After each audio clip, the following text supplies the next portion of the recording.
Good afternoon, producer Susan. How are you doing today? Great, Jersey Joe. How are you doing? I'm doing great. You getting ready for the cold weather? I am. It's going to be in the single digits as a high on Saturday. Well, I used to live in Denver, and I understand it's going to be like 17 below tonight with a high of one tomorrow. So it's it's cold. Of course, I spent 8 years in Syracuse, and there we would go a week without ever getting above zero. I guess So, that's what's coming here on Saturday. It's going to be a high of 8 degrees on oh Saturday. my, oh my goodness, how's your dog like the cold weather? He's not a fan, loves the snow, but not the cold. Not a fan. How do his feet work out in cold weather? I use something called mushers, as in the Alaskan musher, the Iditarod. Uh-huh. They have developed a special paste for their feet. Well, great. All right. Hey, we got a lot of talk about, so we're going to try to cram it all in. For the first time listeners, it's the situation with Jerzee Joe. It's news and perspective you won't hear on TV. And what do I mean about perspective? Again, some of the stories you haven't heard about at all, and others you may have heard the story, but you may have only heard one side of the story. So, as Paul Harvey used to say, if I talk about a story you may have heard, you're going to hear what he used to refer to as the rest of the story. Today, we're going to do something a little unusual. There's a theme today. I'm not going to talk exclusively, but I've got a theme today, which is going to be women and guns. So you're going to hear several things about women and guns. That's kind of run through the podcast. In fact, my quote of the day is going to be about why it's important to teach your daughter to learn how to shoot. I've got a story about that was on CBS the other day about women are buying guns. How many women? Who are the women, and why they're buying them? I'm going to talk about why a local Ohio college had to pay $36 million to a local bakery. What's blowing a hole in the New York City budget, and what does it have to do with the children's fable about the goose that laid the golden egg? We're going to talk about you ever heard of the U.S. Bureau of Labor Statistics? Yes, I have.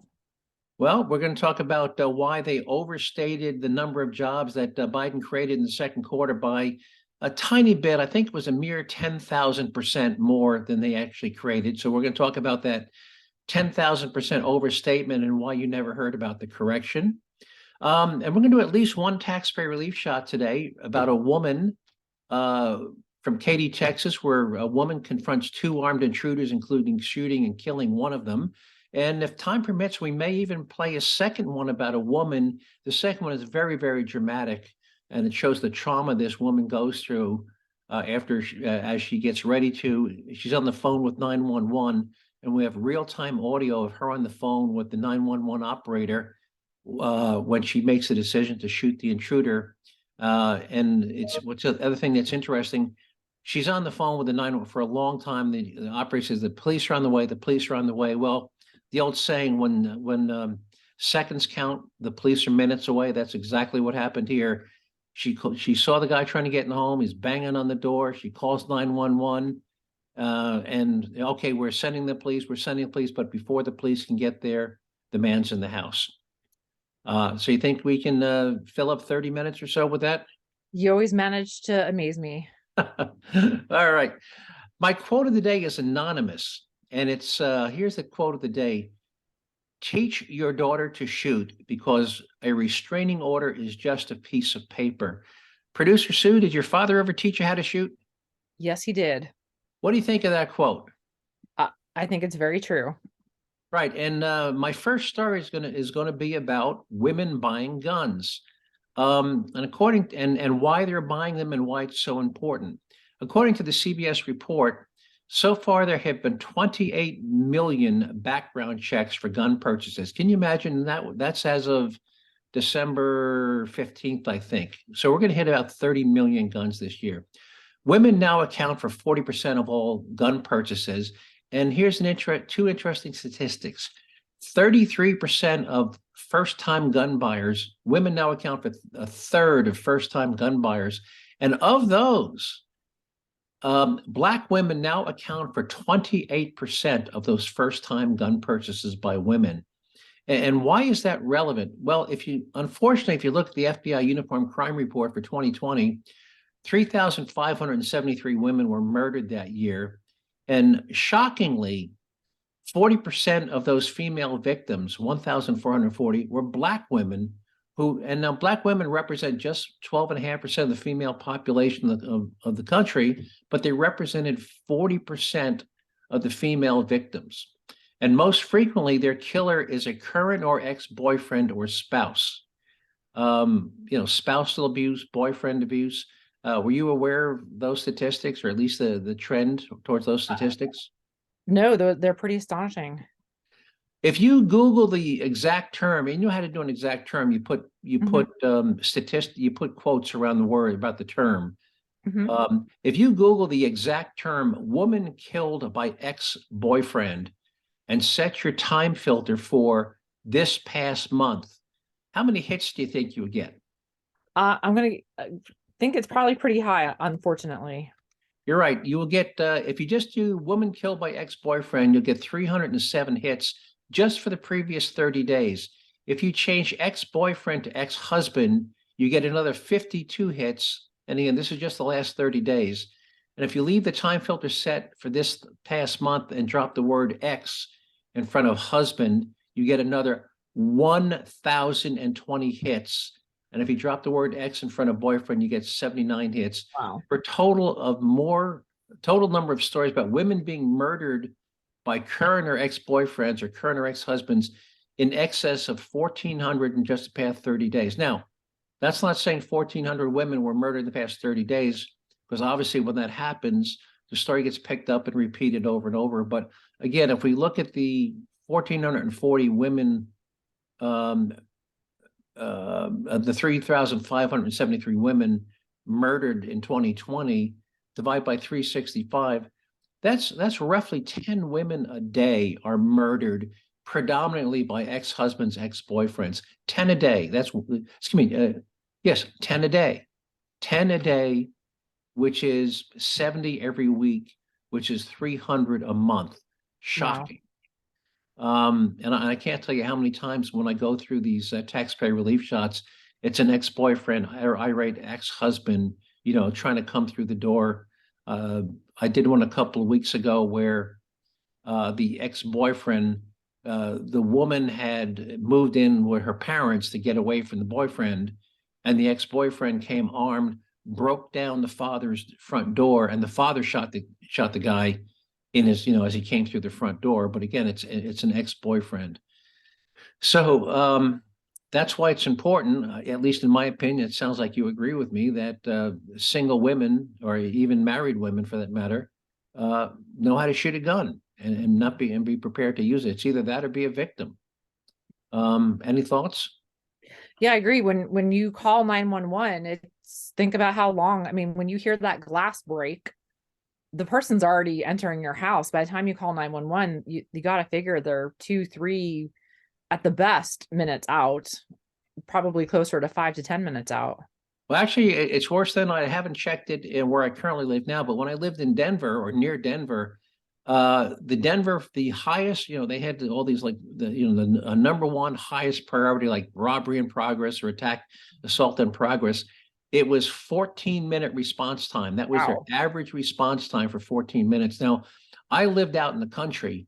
I had horses. I was out in the country, and at night, we had a pretty big county. I think there were like 3 sheriff's deputies on duty, and so where I was living out in the country, I'd be stunned if they could make it to my house in 14 minutes. But even in the city of Denver, big city, 500,000 people, 14 minutes was their average response time on their highest priority calls.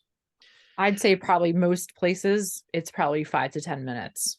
If you're lucky. If you're lucky. And a lot can happen. If somebody's banging, trying to kick in your door, it'll all be over by the time the police get there.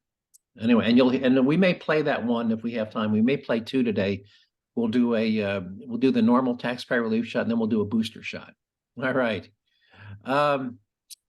Let's move on about, you ever heard of Oberlin College? I have. It's in Ohio, I believe. Correct. And I don't know if you heard, they had to pay a local bakery $36 million? I did not hear that. Well, here's the story. Going back, it was, they say bakery. It started as a bakery, but they also had like a little convenience store section. They had a liquor license. So you can go in there, you could buy donuts, you could buy a cake, you could buy a loaf of bread, but you could also buy a bottle of wine.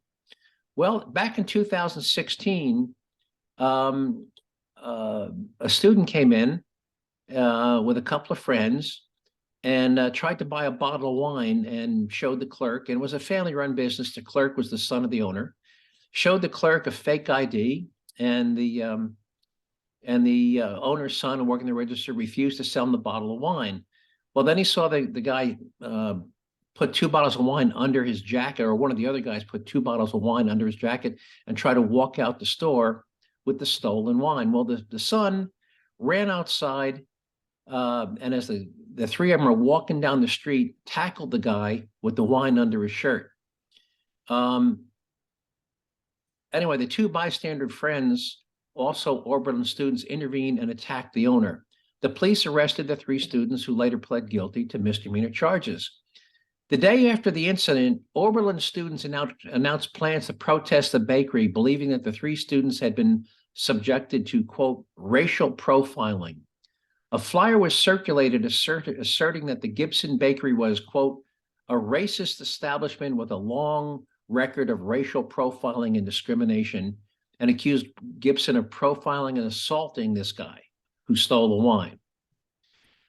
Meanwhile, one of the deans, I won't mention her name, but she was the dean of students at Oberlin, attended the protest and influenced the school's dining hall to stop purchasing food from the bakery. Apparently, the school cafeteria purchased products from the bakery on a daily basis. On the same day, the Student Senate passed a resolution urging students to stop supporting Gibson's and called on the college to condemn the store's treatment of, quote, students of color. That resolution laid out key facts about the incident, blah, blah, blah. It was emailed to the student body, but then this dean posted that student council resolution in a display case in the student center for almost a year.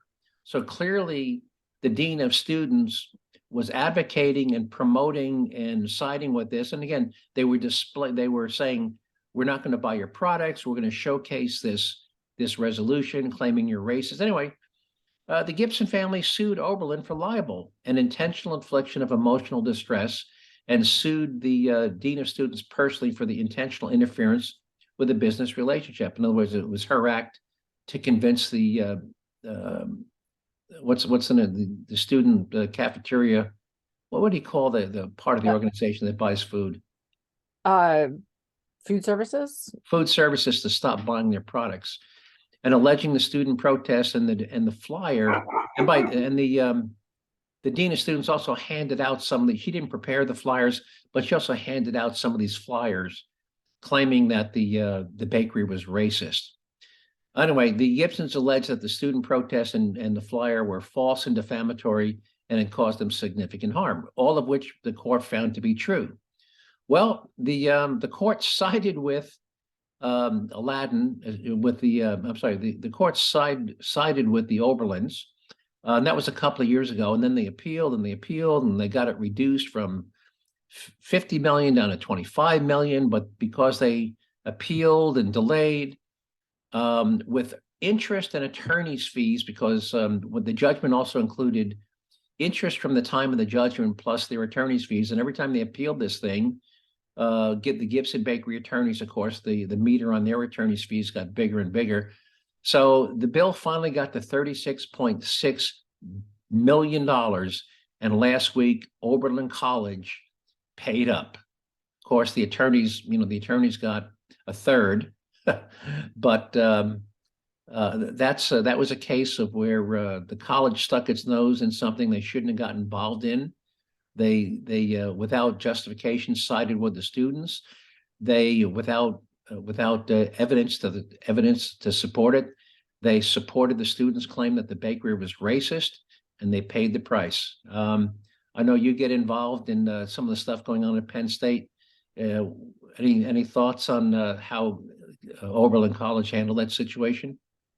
Yeah, I do remember hearing about that now. When it first happened, I didn't realize that it has taken this long for them to come to an agreement.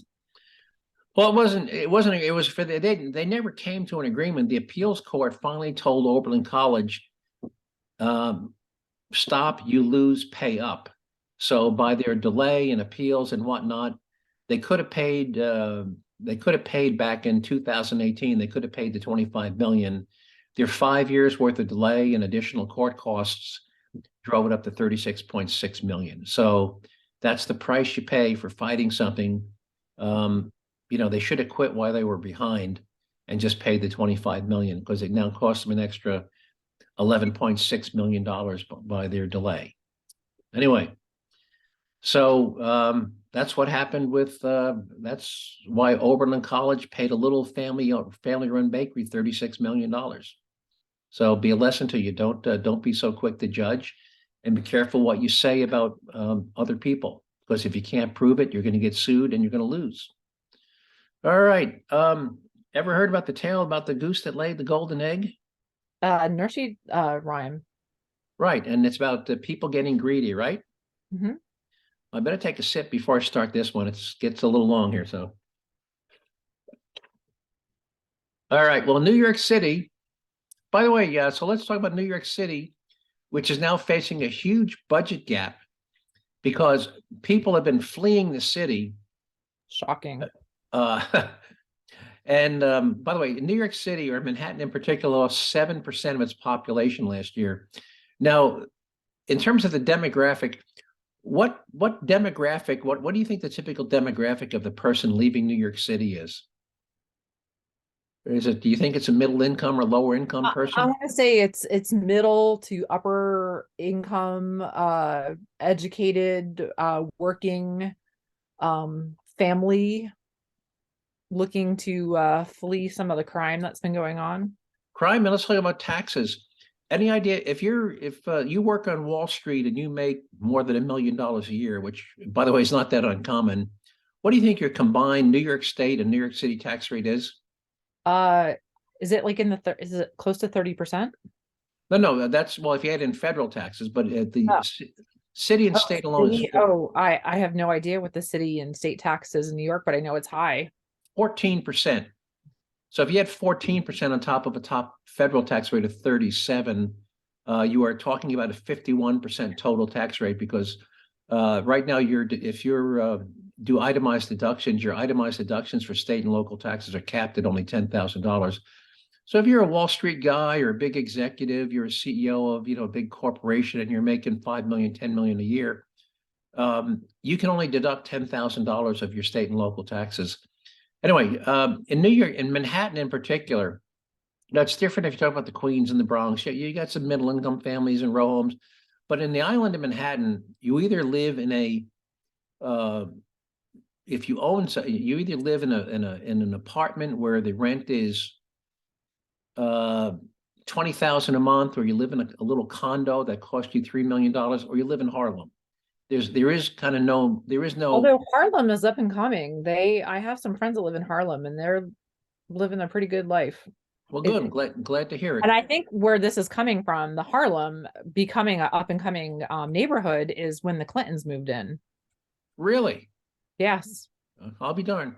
Well, anyway, the impact of that 7% loss of population in Manhattan is that the city has blown a hole in its budget. Because those 7% disproportionately represented the high income, high taxpayer part of their tax base.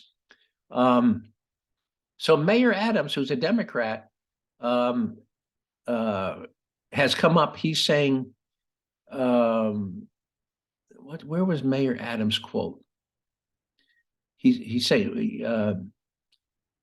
my high income earners need to stay right here in the city.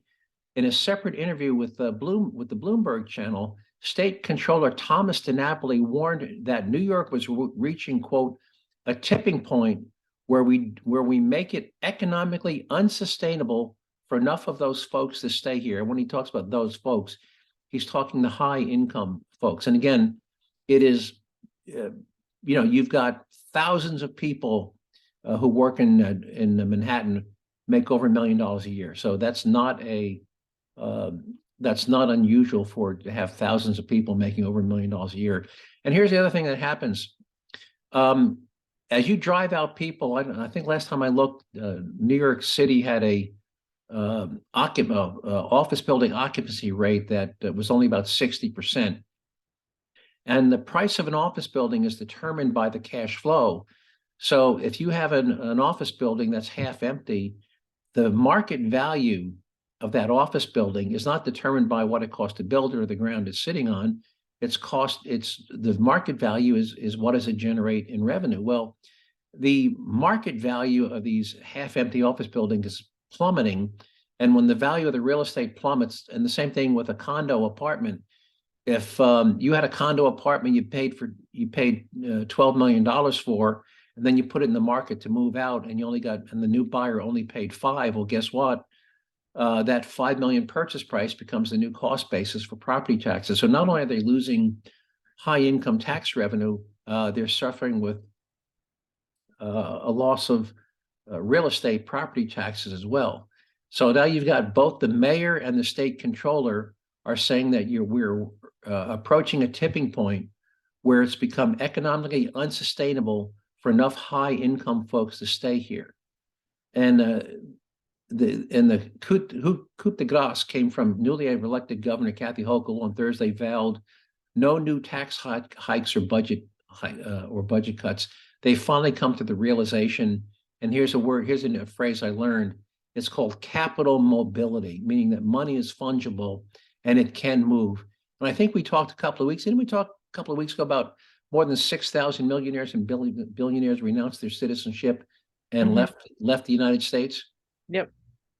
And when they do that, by the way, they take their money and they take their tax revenues with them, and they move to someplace nice like Belize. They move down there, they take their yachts. Hey, I could live in Belize. I think Belize has a total tax rate of about 6%. So I mean, if you were making a couple of $1 million a year and you could pay a total tax rate of 6% instead of a combined 51% tax rate, and you could save $2 million, $3 million a year in taxes, wouldn't you make that move? Absolutely. So that's what's happening in. Although I'm not a fan of the Belize, the heat and humidity. It's not good for my hair. Well, there's there's all sorts of other places you can go besides Belize. You can go to Aruba, nice dry place. Like, ever been to Aruba? No, I haven't, but I heard it's nice with the wind. Yeah, by the way, a little tangent here. There's two types of tropical islands. You've got two types of Caribbean islands. You've got tropical islands like Puerto Rico and Jamaica, which are lush and green, and it rains almost every day for a couple of minutes. Very high humidity. And then you have desert islands like Aruba, Bonaire, Curacao, where it rarely rains. The humidity is typically down in the 12%, 7%. So you can if you go to Puerto Rico in July, you'll die. It's unbearable with the humidity.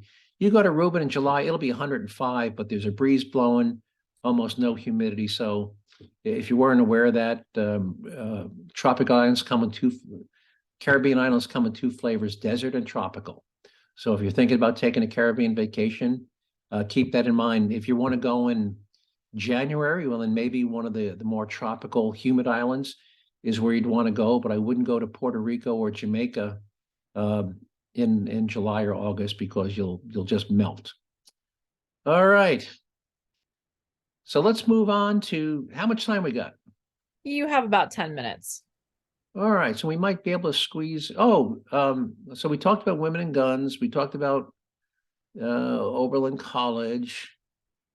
Let's talk about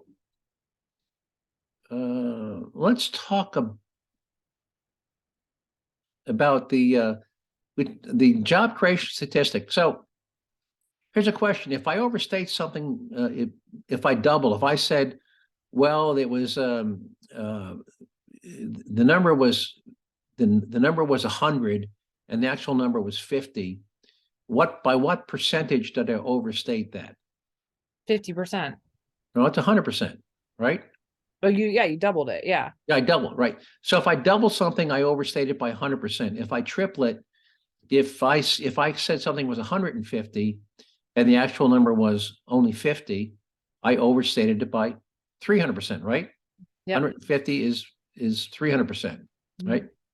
Well, in this past July, the U.S. Bureau of Federal Labor, the U.S. Bureau of Labor Statistics reported that for the second quarter of this year, which would have been April, May, and June, that the U.S. added over 1 million new jobs. They reported 1,121,000 new jobs. And it was front page news. I went back and checked all the news reports. I put my time, and everybody was applauding Biden for creating more than 300,000 new jobs every quarter for three quarters in a row. It was applauding, fantastic new record. Biden's recovery plan is working. We added 1.1 million new jobs in 3 months. Huge news.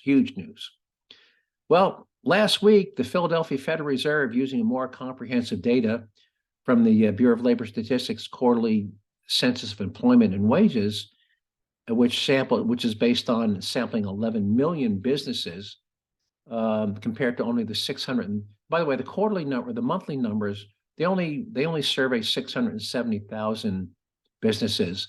When they went to do the quarterly, they surveyed 11 million, which is 15 times the 670,000 they used to come up with the monthly numbers. When they went back and looked at the quarterly numbers based upon interviewing 11 million businesses, you know what the number they came up with was? No, what? 10,500. You think 10,500 is just not quite 1.1 million? Not even close. Not even close. So anyway, so the ratio, so 1 million, claiming 1.1 million was overstating the actual number of 10,500 by 10,600%. Did you happen to see that correction on the news last week? Not at all. I didn't see it on the news either. So it's amazing that when they thought the original number was 1.1 million, it was headline news, all the business channels, CBS, ABC, NBC, CNN, MSNBC. And I could, if anybody wants to go back and Google that, just go back, Google, set your time filter for July 2022, and just do new job creation. You'll see all these glowing, praising stories about Biden's job creation. Well, it wasn't 1.1 million the total for 3 months was 10,500. So we talk about perspective. So the question is, why, when there's this stunning correction showing that new job creation was a tiny fraction, I'm talking not even less than 2% of the original number, nobody makes a big deal and said, oh, we were off by 98%. It just never makes the news. So when you talk about bias in the media, I think that's a perfect example.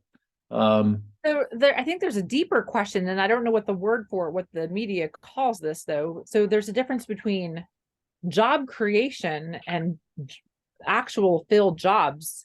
A corporation can create a lot of jobs, but there's not bodies willing to fill them. Right. And then, so, by the way, that's a good point. So when the Bureau of Labor Statistics talks about job creation, they're talking about filled jobs. It's the net new hire. So they take net new Their hires, job creation, that's actually bodies in jobs. bodies and jobs. Right. That is how the Bureau of Labor Statistics defines it. Now, you are correct, by the way, because the last time I looked, we had 2 open, unfilled jobs for every job seeker. So yes, there's a lot more available jobs. Last time I checked, about a month ago, we had 11 million open, unfilled jobs in this country, which, by the way, is why wages are spiraling up very, very quickly. I think you've experienced this. You were trying to get people hired out there at Penn State. What were you offering for at Penn State? Well, I mean, we have this was just not even the full-time jobs. This was just student jobs. We were offering significant meal incentives as bonuses and graded flex pay. So the more hours you work, the higher your salary. Right. And you couldn't fill, and you couldn't fill jobs. And No, yet, we actually just had a job fair on December 9th or 10th. So just a week or so ago. And we have hundreds of jobs opened, and I think we hired about 50 people. and you had to shut down some food courts and some of the dorm.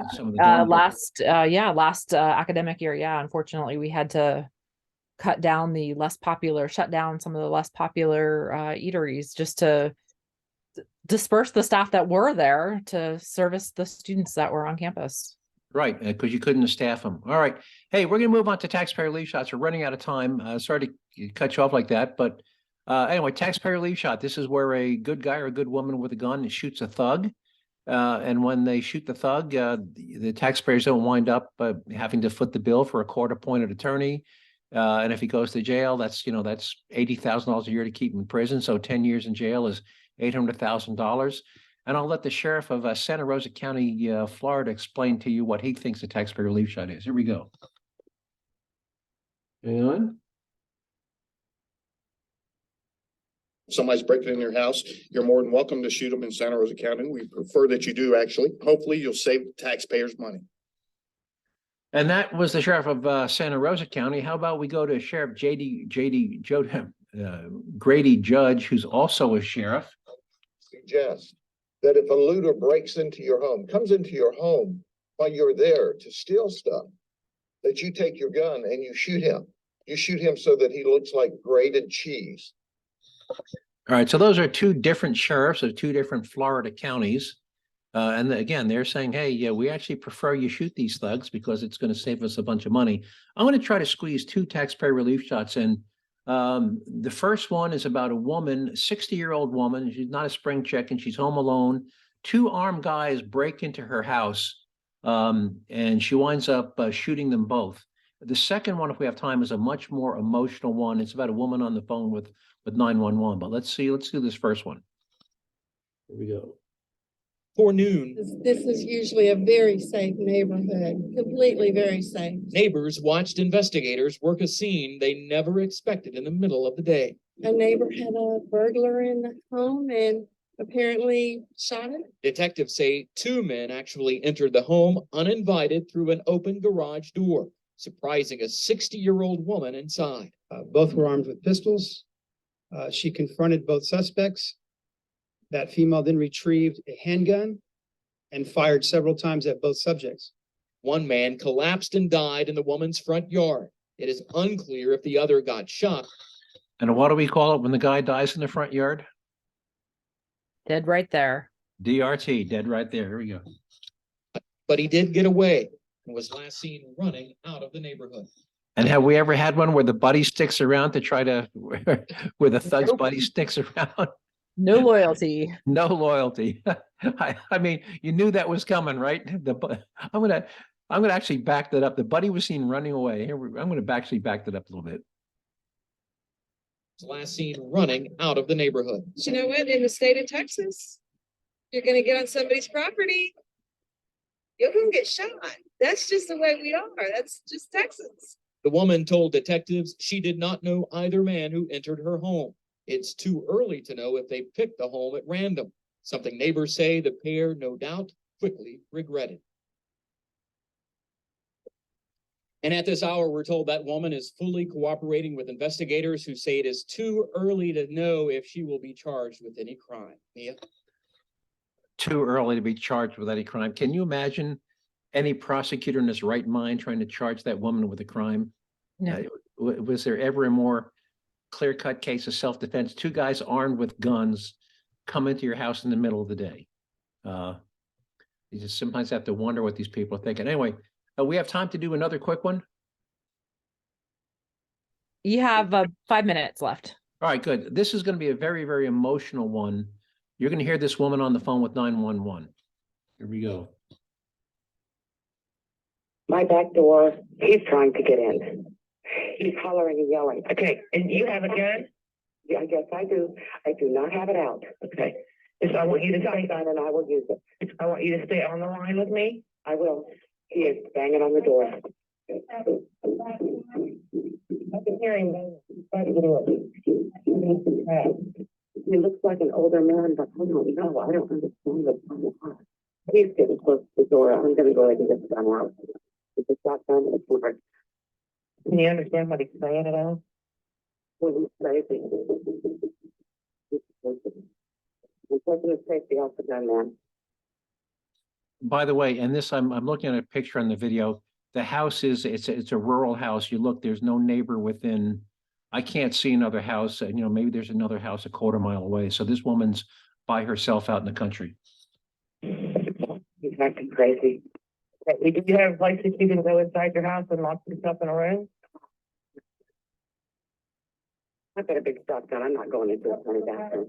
Oh crap, he's at the back. Okay, County 13 is advising that you can defend your property if you need to. I don't want to have to kill this man, but I'll kill him graveyard dead, man. Did you hear that? I don't want to have to kill him, but I'll kill him graveyard dead. Did you hear Yep. that one? Yep. Here we go. I understand. All right. He's breaking in now. He's breaking his gun on him. He looks to be an older man. Don't want to kill him. They need to hurry. He's going to break this thing open. And he does. I have to kill him, ma'am. I don't want to kill him. I understand, ma'am. You have to protect yourself. I will. Ma'am, they got through your house. I'm going to shoot. Oh my God.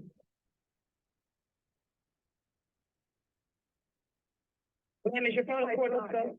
I shot him going out front. I hit him. I shot him. God help me. Please give God, I think I killed him. Yeah. It's okay, ma'am. It's okay. You have to protect yourself, okay? So you haven't heard that before. What was your reaction to that? No, the 911 caller just said you have to do what, protect yourself. And of course, it was very traumatic for the woman. You can hear her Yeah. praying, God in heaven, I think I killed him. So again, that was our theme today. We had 2 taxpayer leave shots. The first one was a 60-year-old woman, and obviously this woman was an older woman by herself. And it turned out the guy breaking in was a convicted felon, trying to break into this woman's rural home. So again, that's why if you have a daughter, teach her how to shoot, because again, when seconds count, the police are minutes away. Anyway, we're running out of time. I want to thank you for listening. If you enjoyed it and you want to see some of the materials, go to the website, jerzeejoe.com, Jerzee, Jersey with a Z, Jerzee, jerzeejoe.com. And if you want me to put you on your mailing list so I can email you these directly, just email me at joe@jerzeejoe.com, and I can actually put you on a distribution list where you get the YouTube version of this podcast. Otherwise, you can listen to it on your podcast platform, be it Spreaker or the Apple podcast or Spotify. Anyway, joe@jerzeejoe.com if you've got a question or a suggested topic, or if you'd like me to put you on distribution list. And with that, unless you've got something to add, Producer Sue? Nope. Happy Hanukkah, Merry Christmas, and I'll see you next week. All right, I'll talk to you next week. So Producer Sue, be good. Take care. Bye. All right, bye-bye.